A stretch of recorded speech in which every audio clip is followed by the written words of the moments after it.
जानते हैं कि एमकॉम क्या है? अगर नहीं, तो आइए आज हम बात करते हैं एग्जैक्टली एमकॉम क्या है और उसकी पूरी जानकारी। नमस्कार दोस्तों, आप सभी का स्वागत है हमारे चैनल पर।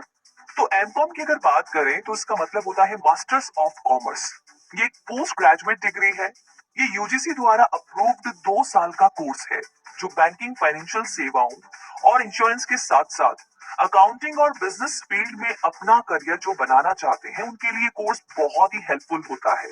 तो ये 2 साल का पाठ्यक्रम बीकॉम में पढ़ाए जाने वाले economy, capital, revenue, trade, taxes आदि के कामकाज में डीप में अभ्यास होता है, प्रैक्टिकल होता है।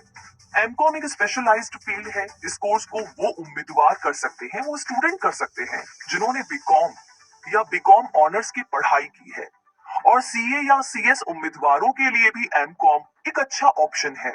हालांकि कई सीए या सीएस एमसीओ का पीछा नहीं करते हैं, क्योंकि सीए या सीएस कोर्स 12वीं कक्षा के बाद किए जाते हैं। और अगर आप बात करें कि एमकॉम के लिए क्वालिफिकेशन क्या होना चाहिए, क्या क्राइटेरिया होना चाहिए, कोर्स की ड्यूरेशन कितनी होती है, तो आइए जानते हैं उसके बारे में। अगर आप एमकॉम करना चाहते हैं तो रिकॉग्नाइज्ड यूनिवर्सिटी में से आपको बीकॉम और बीकॉम ऑनर्स से मिनिमम 50% यानी कि 50% नंबर्स के साथ पास किया होना चाहिए।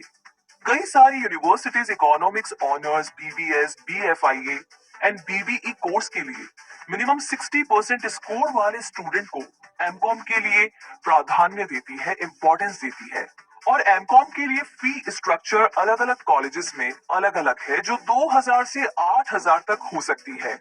और अगर बात करें ड्यूरेशन की, तो एमकॉम 2 साल का कोर्स होता है और इसमें 4 सेमेस्टर्स आते हैं। एमकॉम कोर्स में अगर आप इन कोर्सेज में आगे स्पेशलाइज्ड स्टडी करना चाहते हैं तो यहाँ पर बहुत बड़ा एरिया कवर होता है, जैसे कि एमकॉम यानी कि taxation, M Com mathematics, M Com accounting and finance, M Com banking and finance, M Com marketing, M Com business management, M Com economics, M Com accounting, M Com statics, M Com finance, M Com finance and control, M Com e commerce और M Com computer application.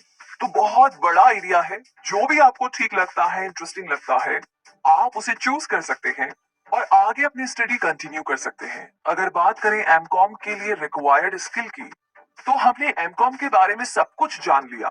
लेकिन क्या आप जानते हैं कि आपको कौन कौन सी स्किल्स की जरूरत पड़ेगी? तो एमकॉम करने के लिए आपको मोटे तौर पर संख्याओं, ग्राफों और कैलकुलेशन के बारे में जानना होगा। इसीलिए एक एमकॉम स्टूडेंट में संख्याओं यानी कि नंबर्स और कैलकुलेशन में पैशन होना बहुत जरूरी है। एक एक्सीलेंट स्टूडेंट बनने के लिए ये सब बहुत इंपॉर्टेंट है। तो चलिए अब ये भी जान लेते हैं कि और क्या चाहिए। सबसे पहले लॉजिकल रीजनिंग, नंबर सेकंड पर strong analytical skills, number third पर है strong verbal and communication skills, और नंबर फोर पर है लीडरशिप क्वालिटीज और उसके साथ साथ बैंकिंग एंड फाइनेंस सेक्टर का नॉलेज होना बहुत इंपॉर्टेंट है। और नंबर 5 पर लास्ट में कंप्यूटर में एमएस ऑफिस और अदर नॉर्मल कंप्यूटर हैंडलिंग में मास्टरी होना तो बहुत जरूरी है, कम से कम आज के टाइम में। तो कहने का मतलब ये कि हमने एमकॉम क्या है उसके बारे में सभी इंफॉर्मेशन के बारे में जाना।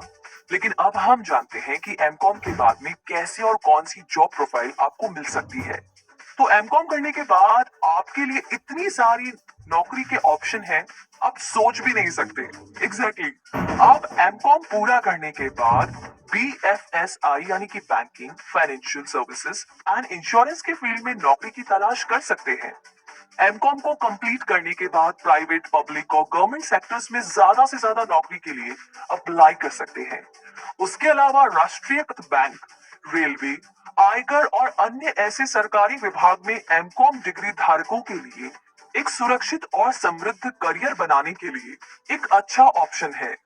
एमकॉम करने के बाद आप एक अकाउंटेंट और senior accountant, finance executive, cashier, chartered accountant, कोई भी प्राइवेट और ब्रोकर, वेल्थ मैनेजर, रिसर्चर, आपके नजदीकी स्कूल के स्कूल टीचर, कोई फाइनेंस कंपनी के finance manager, accounts executive, company secretary, marketing manager, entrepreneur, college में लेक्चरर, फाइनेंस कंसल्टेंट और कोई भी इंश्योरेंस कंपनी की इंश्योरेंस एजेंट भी आप बन सकते हैं। तो ये बात हुई एमकॉम के बाद आपको कौन कौन सी फील्ड में कैसी कैसी जॉब मिल सकती है। उसके बारे में। और आइए अब आगे हम जानते हैं कि एमकॉम डिग्री कैंडिडेट के कौन से बड़े रिक्रूटर है, जैसे कि SBI, Punjab national bank, ICICI bank, city bank, HDFC जैसी बड़ी प्राइवेट एंड गवर्नमेंट बैंक्स, और उसके साथ साथ Ernst and Young, KPMG, Price Water House Cooper, TFC and Deloitte जैसी प्रोफेशनल सर्विसेज कंपनियां सबसे बड़ी एमकॉम कैंडिडेट की रिक्रूटर है। अगर हम एमकॉम करने के बाद सबसे इंपॉर्टेंट अगर सैलरी की बात करें, तो एमकॉम डिग्री मुख्य रूप से कॉमर्स आधारित क्षेत्र पर केंद्रित है। प्रबंधन और अर्थशास्त्र आधारित विषयों जैसे कुछ अन्य फील्ड है।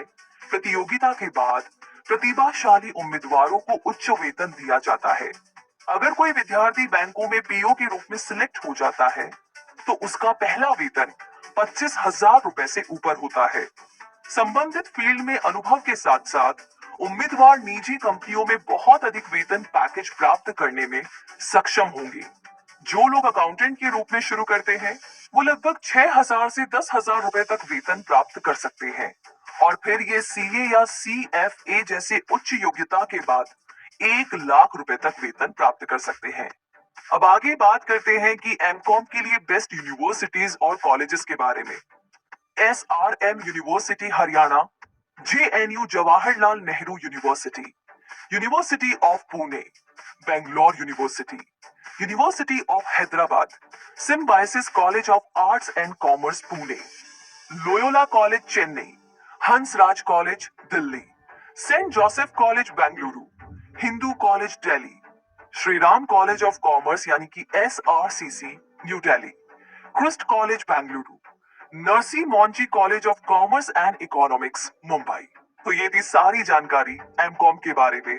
तो आई एम श्योर कि अब आपके दिमाग में शायद कोई सवाल ना हो, और फिर भी हो तो बिल्कुल आप हमें बता सकते हैं कमेंट बॉक्स में लिख करके कि वीडियो आपको कैसा लगा, ये जानकारी आपको कैसी लगी। और आपके आसपास कोई ऐसा है जिसे इस फील्ड की जानकारी चाहिए, तो प्लीज उसके साथ ये वीडियो जरूर शेयर करें। साथ ही आगे किस टॉपिक पर आप वीडियो देखना चाहते हैं वो भी हमें बताएं। और ऐसी जानकारियों के लिए हमारे चैनल को सब्सक्राइब करके बेल आइकन को प्रेस करना ना भूलें। अगली मुलाकात अगले टॉपिक के साथ, बहुत सारे ऐसे सवाल और उनके जवाब के साथ। तब तक के लिए धन्यवाद।